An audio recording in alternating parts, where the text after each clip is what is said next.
much for joining us on Tea or Coffee this morning. My name is Omobolade Oladipo. Today's conversation is going to be a very interesting one because our guest in the studio is a special one. Should I let the cat out of the bag? Do you know what? I'm going to read his profile and then you decide for yourself who my guest is this morning. I'm talking about Tobi Oreoluwa, who is a creative entrepreneur, transmedia storyteller, and founder, culture curator at Street Church. Are you guessing now? Okay, a movement that's aimed at using digital media, creativity, and culture to spread the gospel with a mission to reach the unchurched. I like how this was put together. Okay, the Street Church platform started in February 2021 and has gone on to build a community of over 300,000 people across social media platforms. He's also the lead creative at a thriving furniture and interior design company, Alaga Creations, Hairliners NG, and a beauty and hair care brand. He leads a group of fashion enthusiasts at Tasholo NG, a fashion line that focuses on high street fashion and lifestyle, and hashtag a creative agency. Wait, what? I need to clap. Like, hey!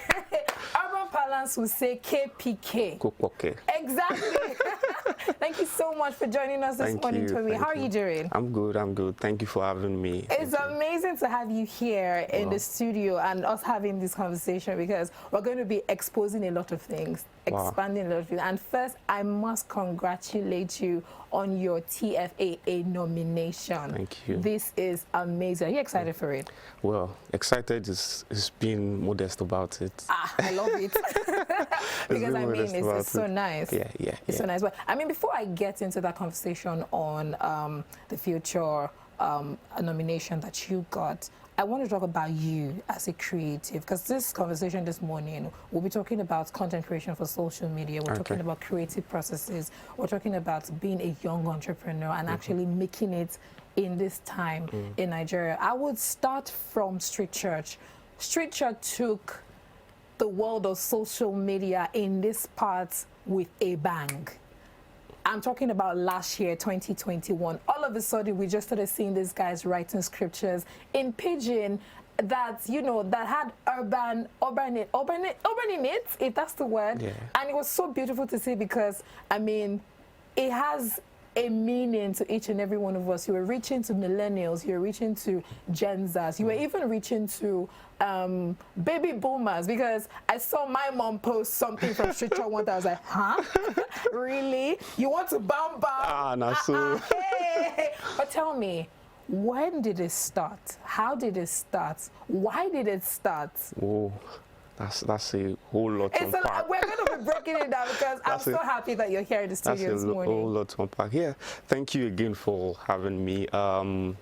So Street Church it didn't start last year. It didn't start last year. So I'm going to just meander and answer the questions into each other. I love it. Let's do this. Just take it as a story. I will take it as a story. So back in the day, I grew up in church. My dad is a pastor. My mom grew up in church, and I really enjoyed being in church as a young person. But as I grew older and started learning things, I read a lot, so started reading a lot, getting into the African movement, Afrocentric thing like that. I started seeing how do I call it now, like a disconnect between myself and the stories of the Bible, if you understand that. Interesting. Yeah, I didn't feel like, I felt there were a lot of questions in my head, and so I started asking myself these questions, and this might take me out, this even took me out of the context of the church at some point, because I was not doing church anymore. I was just going for the sake of it. I wasn't doing church, I wasn't there. I was there, but I wasn't there.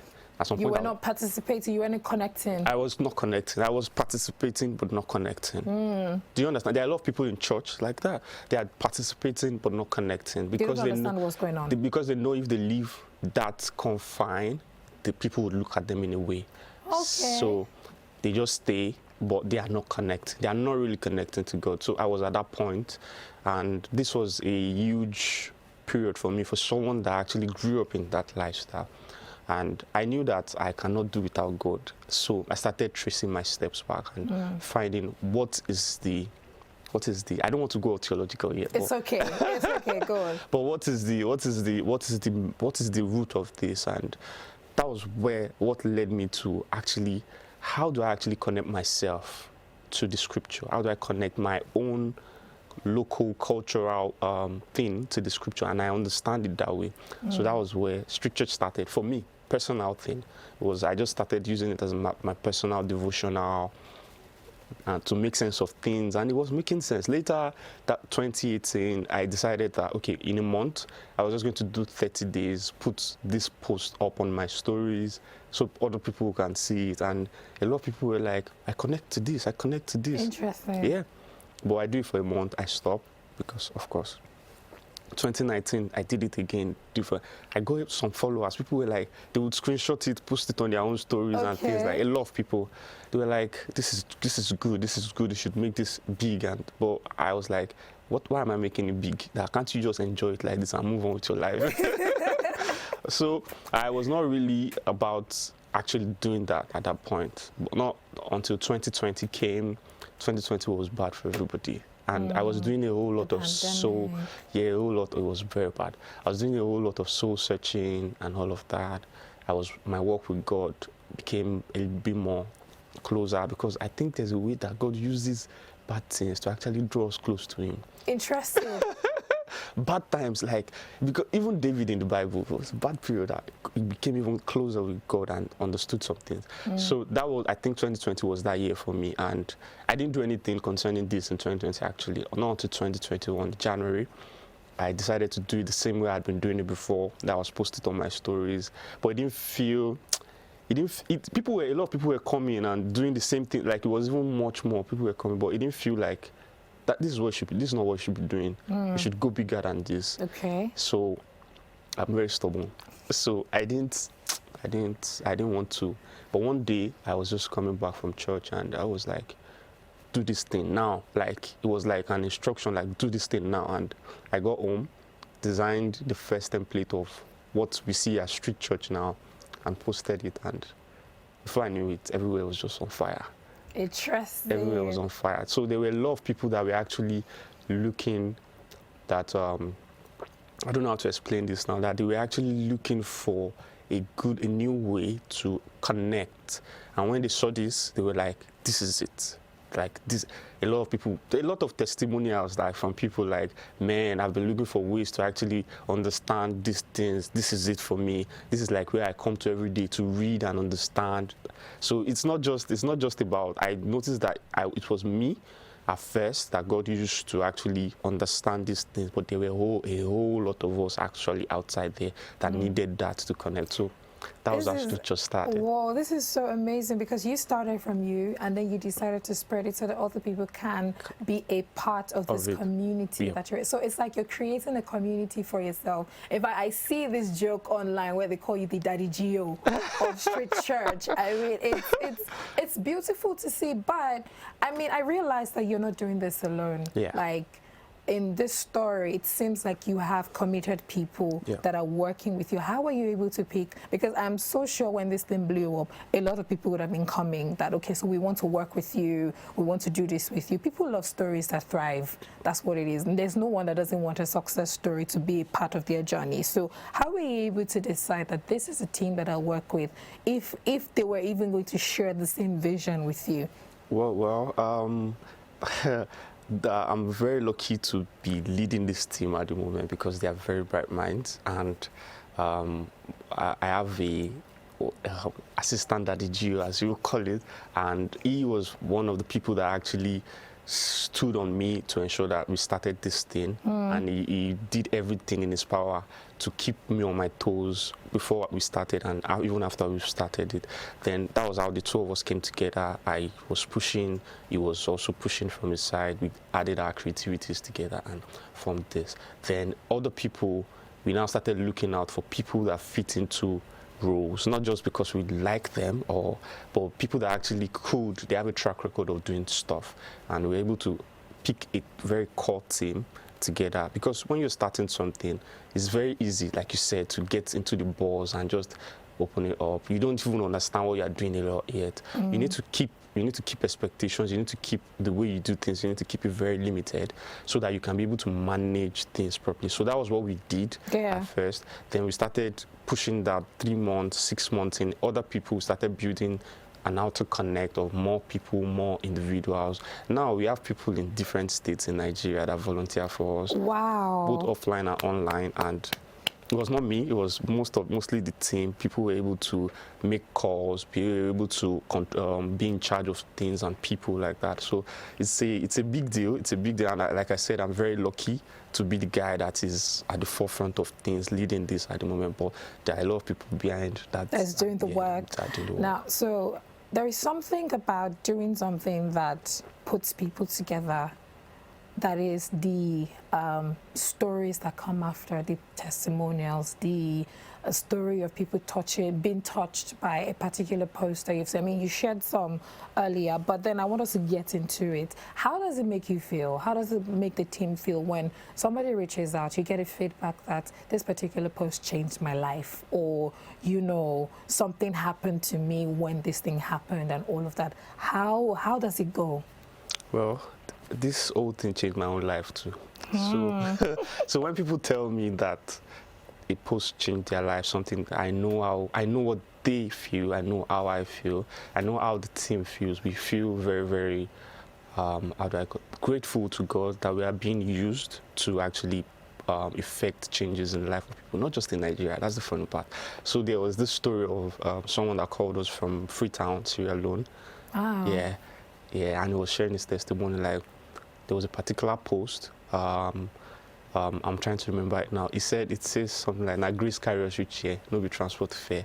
It was like, at that point, he was in a very bad. I think he was in a very bad spot. He was in a very. We had thought about. Then he saw that post.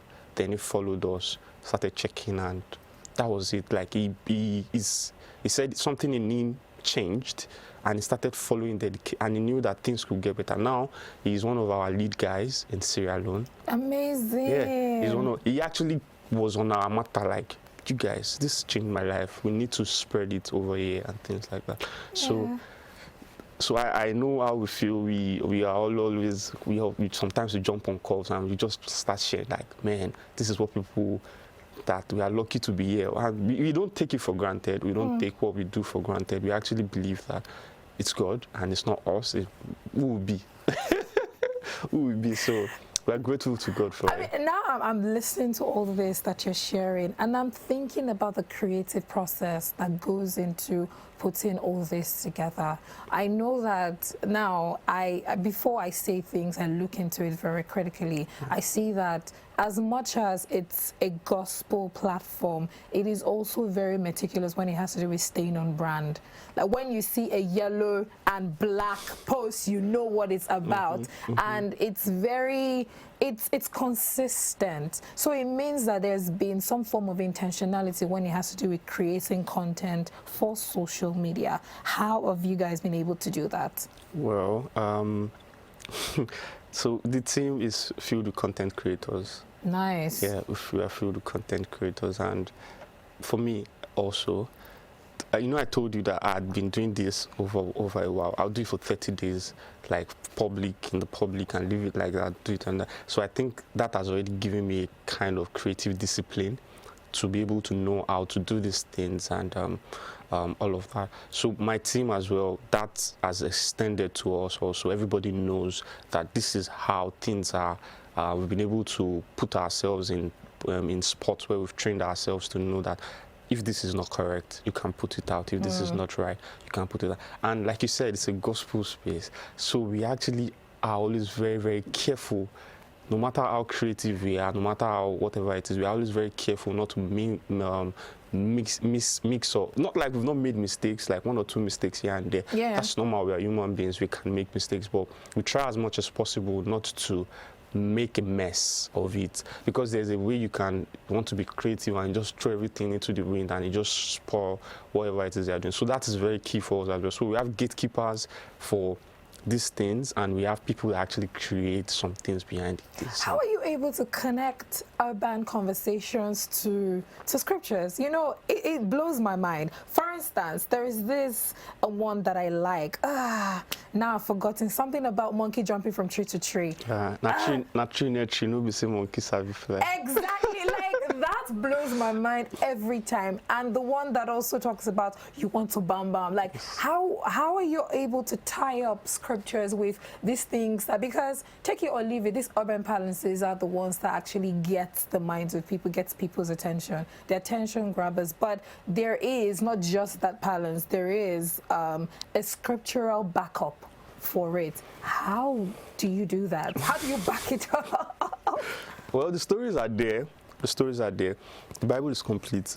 That's one thing I know. The Bible is complete. There's nothing that you want to find that is not in the Bible. I don't know how they did it, but they said it's inspired by God, and I believe so, that is highly inspired, because there's nothing that I'm looking for that's not in the Bible. So you just need to look. You just need to look well.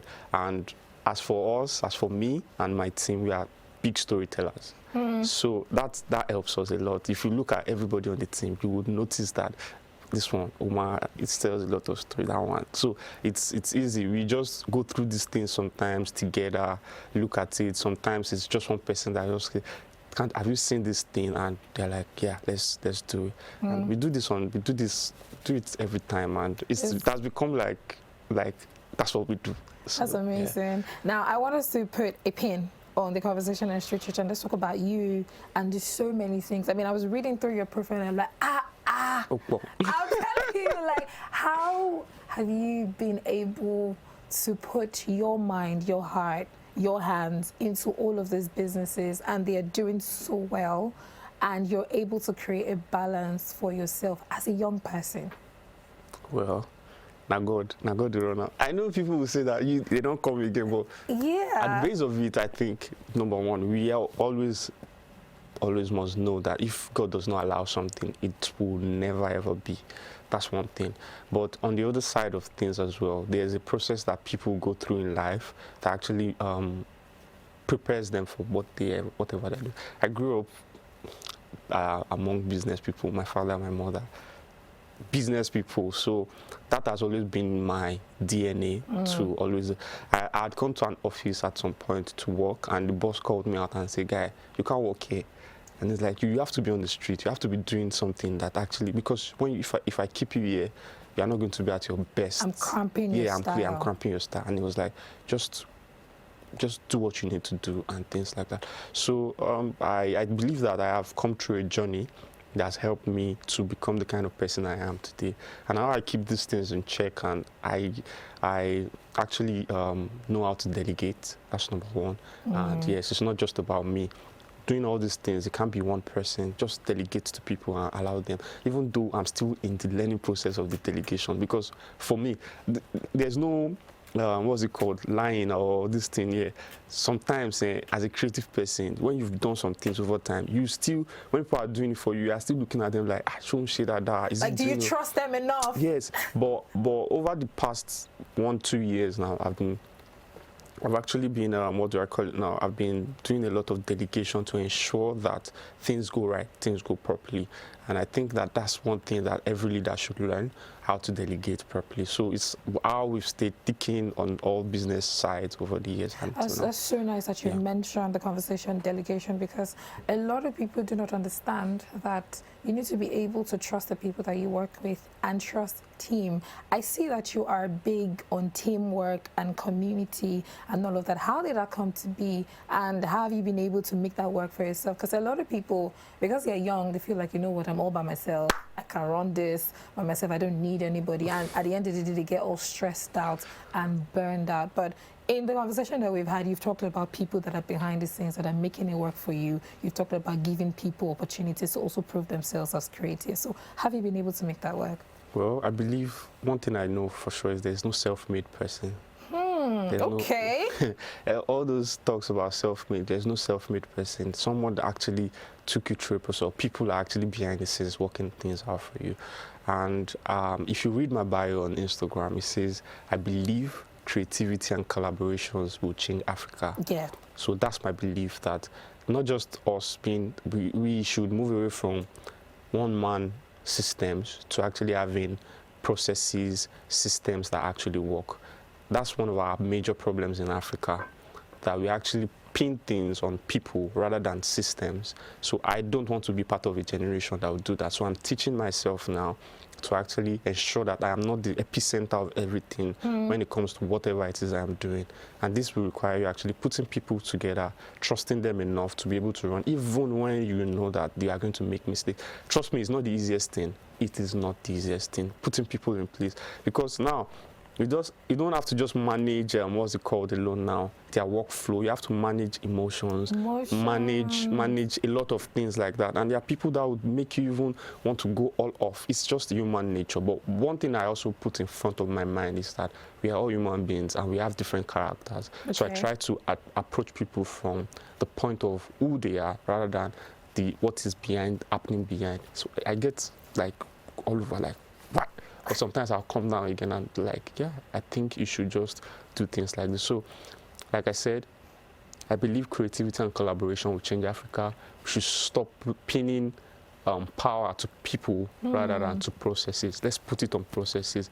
When we don't make the president the alpha and omega of everything, when there's a process that the president, that's when we are becoming something. And that's what's killing us in Africa, because we don't have these things in place. So myself, I'm not going to be part of the generation of people that pin power to people. Rather, I'll do that to processes. I really like how your mind works, because now I want to know, so now we have different sorts of leadership styles. Yeah. And you try as much as possible not to say that you're the leader or something. I can see in your conversation, because most times you just be like, I'm the one in front of it and all that. So it means that you probably have a leadership style that you work with, or do you not?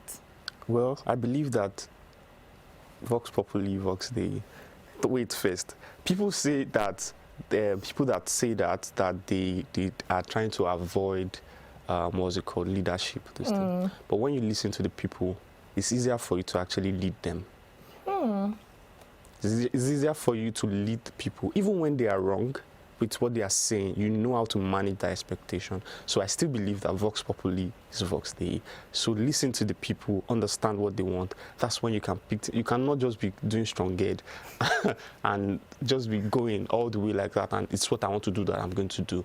You don't get feedback. You have to empathize with people, even in their wrongdoings. You have to empathize. You have to understand. So I believe I'm an empath, and I listen to what people say. Yes, I listen to them. I listen to what they say. I might still do what I want to do. Interesting. That's the fact. I might still do what I want to do, but now I'll make you see that this is why I'm doing what I want to do, but from your own perspective, not just from my perspective. So I believe that you should always listen to people, then pick your answers or pick your solutions from whatever it is that is saying. But before I let you go, I need us to talk about social media for a bit. Okay. Now, social media is that space where everything and everyone is on. Like, it's that space where, people get a lot of pressure from. And I see that Street Church is trying as much as possible to do the best to create positive content on there, to encourage people, lift people's spirit up and all of that. But how do you think that, people can get out of this pressure that they're at the moment? Because at the moment right now, people are comparing themselves to other people that they just know just 20% of their life. Like, people are looking at clothes, cars, and, wanting to take their lives, having a lot of mental struggle because of it. How do you think that, people can get themselves out of that bubble and just do something else with their lives? Yeah, I think that question, the answer is very long, but I'll just put it into two things. The first part is that I think more people should share authentic stories. I think a lot of more people should, not just stories of how you made it, but stories of the struggle of how you got to where you were. So people can actually see, young people that are impressionable, they can actually see where you're coming from before they actually start making very crazy decisions. A lot of young people actually want to live, the life of someone that has done a 10-year run. They want to catch up with them in the space of just months. It's not possible. There's a process to life. no matter the generation you are, you have to go through processes. There's no overnight success. Okay. There's overnight breakthrough, but there's no overnight success. Okay. I just told you an example of our street church. It didn't start yesterday. It didn't start last year. It had been something that had been coming. It just had a breaking point. So there's no overnight. So, and you would see a lot of other musicians, comedians that actually are big today. They would tell you that I was going to the studio with this person for so long, sleeping here, doing this. Yeah. Then one day something just happened, and I got the opportunity, and I used it, and here I am today. But a lot of people don't want to wait on that. I work with artisans a lot as well, and I can tell you that a lot of people don't want to do these typical works anymore because they want fast money.